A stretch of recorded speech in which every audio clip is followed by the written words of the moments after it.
مشاهدينا الكرام، ومرحبا بكم معنا في هذا اللقاء المتجدد من عبر برنامج عزيزي المشاهد. عزيزي المشاهد، كما عودتكم كل يوم أربعاء الثقافة الجزائرية الأسبوع، نلتقي بعد الفاصل.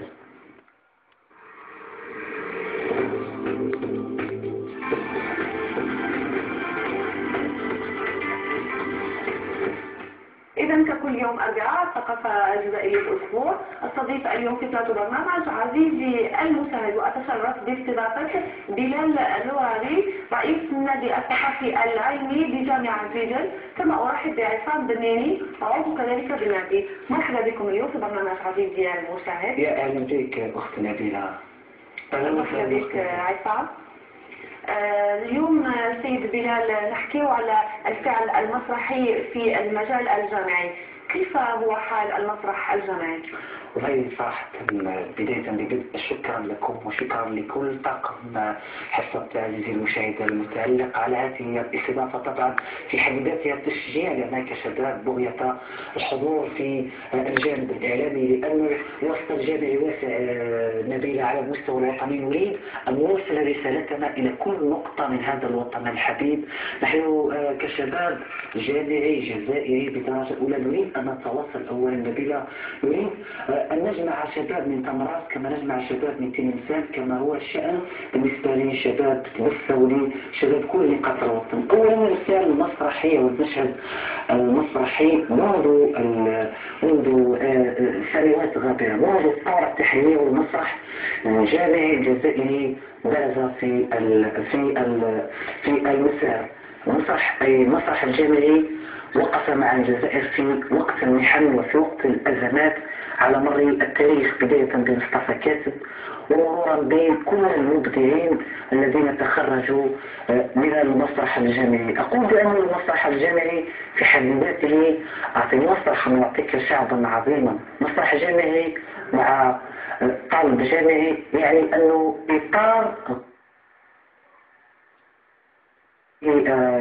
الصورة متقف أي أننا بقدر الأخذ العطاء، أي أن هذا الوطن نأخذ منه كل شيء، نأخذ منه البهاء ونأخذ منه جمال بلادنا الساحرة، فنحول هذه الرؤية إلى نص مسرحي مثلا، أو إلى مشهد مسرحي، أو إلى عرض مسرحي يحكي حب الوطن ويحكي حاجة الإنسان إلى السلام، وحاجة الإنسان إلى التواصل، وحاجة الإنسان إلى كل هذه الفضاءات بغية أن نتواصل ونتواصل دائما.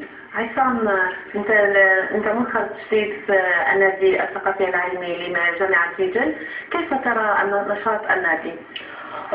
نشاط النادي بأنه نشاط حيوي دائم. نشاط حيوي دائم. غير المسرح، هل فيه فعاليات أخرى؟ يعني في فعاليات في إطار الرياضة، في إطار المسرح، في إطار الفن، ونشارك في هذه مهرجانات وطنية دولية.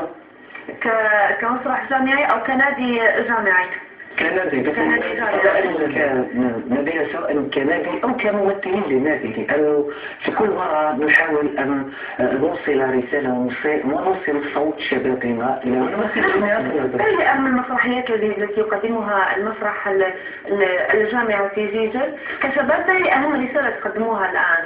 والله الرسالة التي نقدمها وبالخصوص بالتنسيق طبعا مع كل الوصايا، التنسيق سواء مع جامعة جيجل في حد ذاتها هيئة الجامعة أو بالتنسيق كذلك مع مديرية الخدمات الجامعية، هذا الفضاء الواسع كذلك بمختلف الإقامات الجامعية النبيلة، لأن الطالب لما يجي يكون مقيم في الإقامة، مش كما الطالب اللي يكون ما يكونش مقيم في الإقامة. الطالب يكون في الإقامة تلقى نبيلة طلبة من مختلف الجنسيات أولا، سواء من الطلبة الأجانب، وهذا الذي نريد أن في كل مرة قلنا للمرة الألف أننا كجامعة جزائرية مهم جدا أن نوفر الظروف الملائمة للطلبة الأجانب كي نعطي أحسن صورة عن جزائرنا المضيافة، لأننا نحاول أن نخرج طلبة من سوريا، من فلسطين، من مختلف الدول، من الأردن، من اليمن، من كل حتى الأجناس الأجنبية. وأقول لك بأننا مثلا في جيجل ممكن كذلك حتى الوسيط الإعلامي، وأشكر كذلك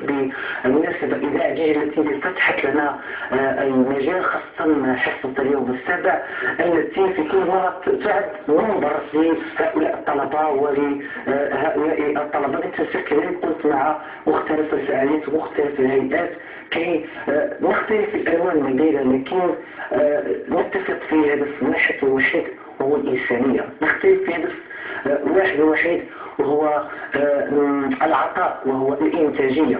نحن كشباب لا نريد أن نكون على الهامش. نريد ما هو الفعل في الأخير؟ الشباب يفرض أن يكون ما هو الفعل في الأخير؟ الحضور والإصرار على البقاء في كل مرة. لكن الحضور بأي فعل؟ يعني ما هي الأداة، ما هي الوسيلة، ماذا تقدمون في الأخير؟ المهم أننا نقدم رسالة. ما هي الرسالة؟ الرسالة في حد ذاتها تعتبر، أو المشهد المسرحي في حد ذاته، المسرحيات مثلا التي تقدم من خلال المسرح الجامعي، أعطيني عناوين مسرحيات، أعطيني مشاركات. وكذلك نبيها مثلا أقول لك بأنه طالب في الوسط الجامعي يبحث عن مسرحيات تكون مناسبتية بدرجة أولى، أي أنها المسرحيات تشكل وضعه مثلا اجتماعي، وهذا بكل جرأة وبكل عناوين المسرحيات طالب رمضاني يقام بحكي تحاكي قرار سياسي، مشكلة سياسية مثل عنوانها يعني رمضان الوطني. قلت ليش الموضوع قضية طبعا في حد ذاتها قضية سياسية عنوانها غواش في مع طارق مع الانتاجي